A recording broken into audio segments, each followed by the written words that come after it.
নমস্কার বন্ধুরা, চলে এসেছে আর একটা ভিডিও নিয়ে। আজকে বানাবো সয়াবিন বড়ির পকোড়া। সয়াবিন বড়ির পকোড়া বানানোর জন্য সয়াবিন বড়ি গরম জলে ভিজিয়ে ঠান্ডা জল দিয়ে আর একটু ধুয়ে তাই জলটা নিংড়িয়ে নিয়েছি। এবার এই সয়াবিন বড়িটা আমি ছোট ছোট করে হাত দিয়ে দিয়ে এরকম ছোট ছোট করে ছিঁড়ে নেব। সয়াবিন বড়ি আমি ছোট ছোট করে ছিঁড়ে নিয়েছি। এবার আমি দিয়ে দেব পেঁয়াজ রসুন বাটা।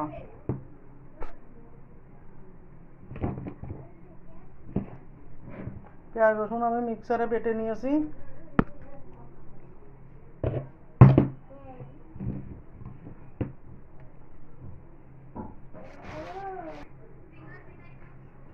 এবার দিয়ে দেব গুঁড়ো লঙ্কা,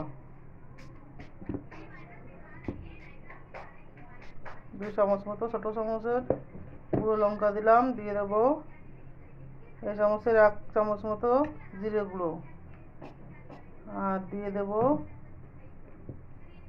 কর্নফ্লাওয়ার।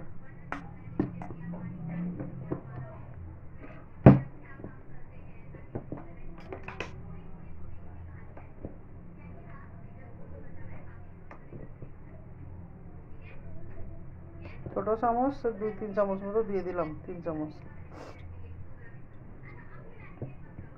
এবার দিয়ে দেবো চালের গুঁড়ো,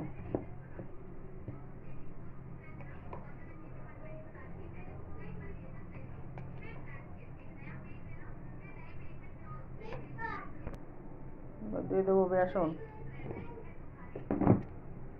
পরিমাণ মতো দিয়ে দিলে হয়ে যাবে, যতটুকু সয়াবিন সেরকম একটা আন্দাজ করে বেসন চালের গুঁড়োটা দিলে হবে। আমি আমার আন্দাজ মতো দিয়ে দিচ্ছি। এবার দিয়ে দেবো ডিম, একটা ডিমটা যে ভেঙে দিয়ে দিয়েছি। এবার দেবো লবণ,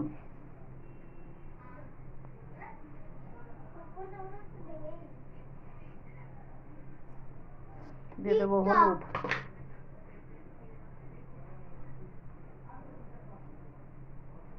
এবার সবগুলো দিয়ে দিয়েছি মশলা পাতে। এবার ভালো করে হাত দিয়ে মেখে নেব।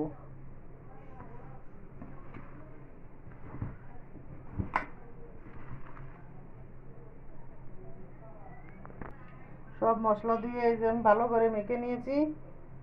এবার ভেজে নেব। কড়াইতে দিয়ে দিয়েছি সাদা তেল, তেলটা হয়ে গেছে। এবার আমি সয়াবিন বড়ির পকোড়া ভেজে নেব।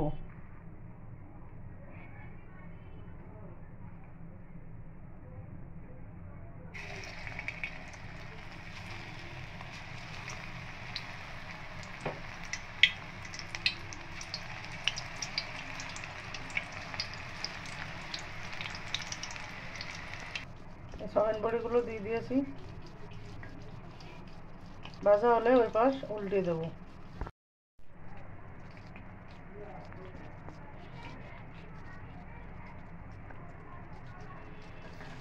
দেখি কেমন হলো, উল্টে দেখি। এই তো হয়ে গেছে, কিছু কিছু হয়ে গেছে। যেগুলো আগে দিয়েছি সেগুলো হয়ে গেছে। ওই পাশ উল্টে দিই সবগুলো।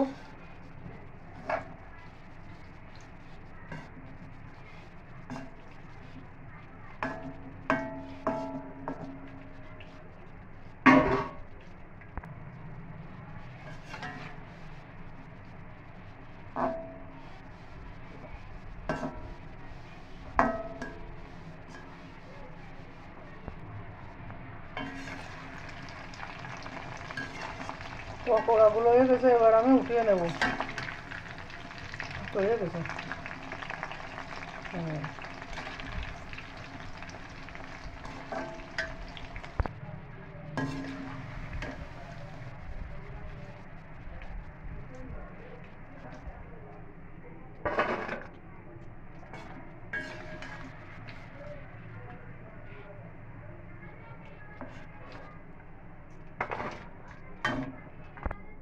আমার সয়াবিন বড়ির পকোড়াটা হয়ে গেছে, এই যে নামিয়ে নিয়ে এসেছি। আর আমার এই পকোড়ার রেসিপিটা কেমন লাগলো সবাই কমেন্ট করে জানাবেন। আপনারা এভাবে পকোড়া করে খাবেন সয়াবিন বড়ির, দেখবেন ভালো লাগবে। আজকের ভিডিওটা এই পর্যন্ত। সবাই আমার পাশে থাকবেন, আমাকে সাপোর্ট করবেন, ফলো করবেন, সাবস্ক্রাইব করবেন। সবাইকে ধন্যবাদ।